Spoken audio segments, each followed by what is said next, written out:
네, 안녕하십니까. 박종현 변호사입니다.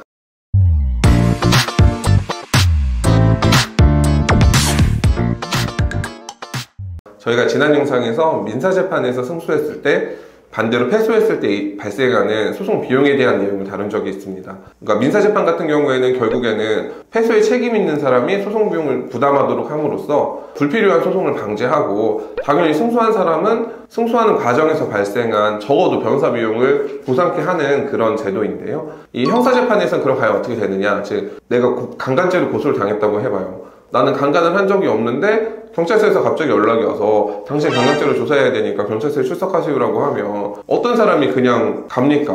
적어도 이런 형사사건 경험이 많은 변호사님 선임해서 같이 가려고 하죠. 그럼 이때 발생하는 변호사 비용이 적게는 몇백만 원, 많이 발생하시는 분들은 1,000만 원, 2,000만 원, 3,000만 원 이렇게 올라간단 말이에요.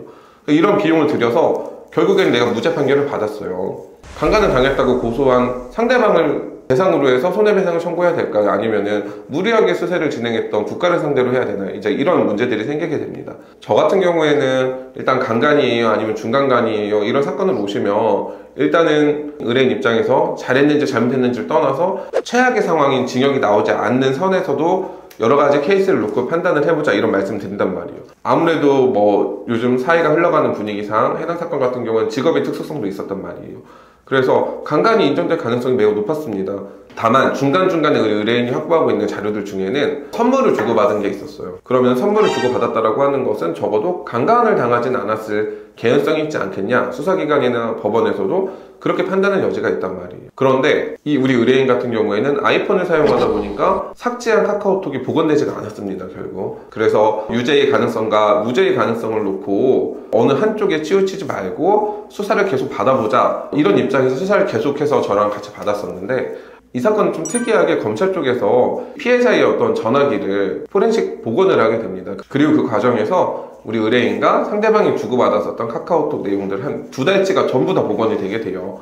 그러면 검찰 쪽에서는 적어도 카카오톡이 복원되어 있고 강간을 당했다고 한 차량으로 태워달라고 한 대화까지 있다라고 하면 사실 이 사건은 수사 단계에서 무혐의 처분을 하는 게 맞다고 생각이 돼요. 그럼에도 불구하고 검찰 단계에서는 이 사건을 기소했었단 말이에요. 그러면 결국 사실 이런 내용들은 검찰 입장에서도 이게 좀 기소하기에는 부적당하지 않았나, 이런 생각을 하지 않았을까 하는 생각이 좀 들긴 했었습니다. 그리고 해당 사건은 1심에서는 당연히 무죄를 받았어요. 피해자에 대한 증인신문, 피해자의 남자친구에 대한 증인신문을 제가 진행을 했었고, 검찰 쪽에서는 피고인신문을 요청해서 피고인신문까지 진행했었지만 저희들이 잘 준비한 것도 있고 카카오톡 자료 내용이 너무 명확했었기 때문에 무죄를 받을 수밖에 없었습니다. 그럼 제가 왜 오늘 저희 사건을 소개시켜 드리고 비용 보상에 대한 말씀을 드리냐면, 우리 의뢰인 같은 경우에는 공무원이었었기 때문에 기소가 된 순간부터 직위해제가 됐어요. 앞으로 본인이 승진하는 데 있어서는 상당한 불이익이 있을 것으로 예상하고 있습니다. 그리고 변호사 비용도 적지 않게 발생했고, 무리한 수사를 이어나간 끝에 무죄 판결을 받고 확정이 되면 어느 누가 이걸 책임을 져주냐라는 거죠. 현재 우리나라 법에는 2가지 형태로 무죄 판결, 무혐의 처분을 받았을 때 보상하는 제도가 있는데, 그래서 첫 번째는 형사보상법에 따른 형사보상입니다. 근데 이 형사보상은 구속이 됐거나 구금이 됐거나, 이 형사보상 제도에서는 그래도 어느 정도 선에서는 금액이 책정되게 돼요. 대표적으로 약촌오거리 살인 사건이라고 많이들 기억하실 겁니다.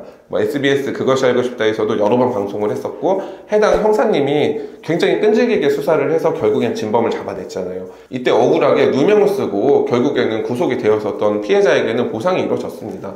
대부분의 사건들은 사실 불구속 상태에서 수사가 진행된 말이에요. 이때는 형사보상법이 적용될 수가 없어요. 왜냐하면 형사보상법은 기본적으로 구속, 구금될 걸 요건으로 하고 있기 때문에 우리 사건과 같이 불구속 사건의 경우에는 비용보상이라고 하는 제도가 있습니다. 그러나 비용보상은 국선 변호사의 보수를 기준으로 책정하게 되어 있어요. 그리고 실제 국선 변호사의 보수는 1심을 기준으로 해서 40만 원입니다.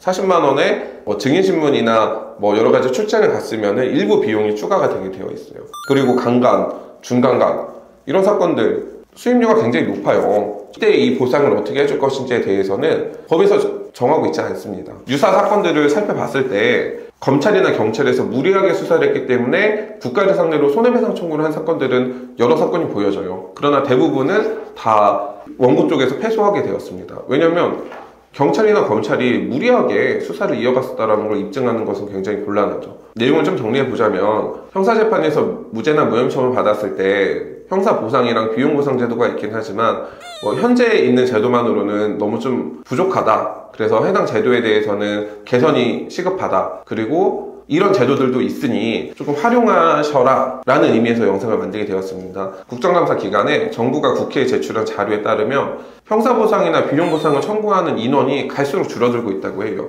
그러니까 이 제도를 전혀 알지 못해서 많은 분들이 활용을 못하고 계시다고 하니까 영상을 참고하셔서 구속 구금을 당하신 분들은 형사보상을 청구하시고요. 불구속 상태에서 재판을 진행하신 분들은 적어도 비용보상이라도 청구하셔서 어떤 최소한의 보상을 받으시길 바랍니다. 오늘 영상은 이만 마치겠습니다. 감사합니다.